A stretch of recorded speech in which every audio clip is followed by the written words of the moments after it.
D நகரில் இப்போ ஃபாத்திமாவுக்கு பக்கத்தில் வச்சுருந்தாங்க. அப்போ வந்து கீதாஞ்சலின்னு ஒரு ஹோட்டல் இருந்தது அந்த இடத்துல.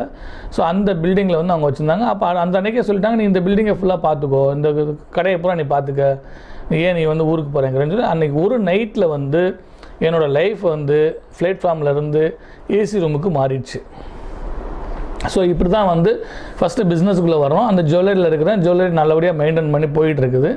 இதுக்கு அடுத்து வந்து என்னுடைய மேரேஜ் வந்து 99 நடக்குது. இந்த மேரேஜுமே வந்து லவ் மேரேஜாக மாறுது. அதுதான் இங்கே தான் வந்து என்னுடைய விஷயம் ட்ரெண்டு வந்து என்ன பண்ணன்னு தெரியாமல் அந்த மேரேஜ் விஷயத்தில் வந்து நம்ம அந்த ஏஜில் வந்து நம்ம என்ன முடிவு எடுக்கிறோமோ அதுதானே. அதனால் வந்து லவ் பண்ணி மேரேஜ் பண்ணியாச்சு. மேரேஜ் வந்து குன்னூரில் அவங்க இருக்காங்க, நான் வந்து சென்னையில் இருக்கிறேன். இப்படியே வந்து லைஃப் போகுது. இது ஏதாவது ஒன்று ஒரு மாற்று கருத்து பண்ணணுமே, ஏதாவது ஒன்று பண்ணணும். அந்த ஜுவல்லரியில் உள்ளவர் வந்து அவர் பேர் வந்து முகமது மன்சூர். அவங்களும் அவங்களுடைய பிரதர், எல்டர் பிரதர் வந்து 2 பேரும் நமக்கு வந்து சப்போர்ட் பண்ணாங்க எல்லாமே.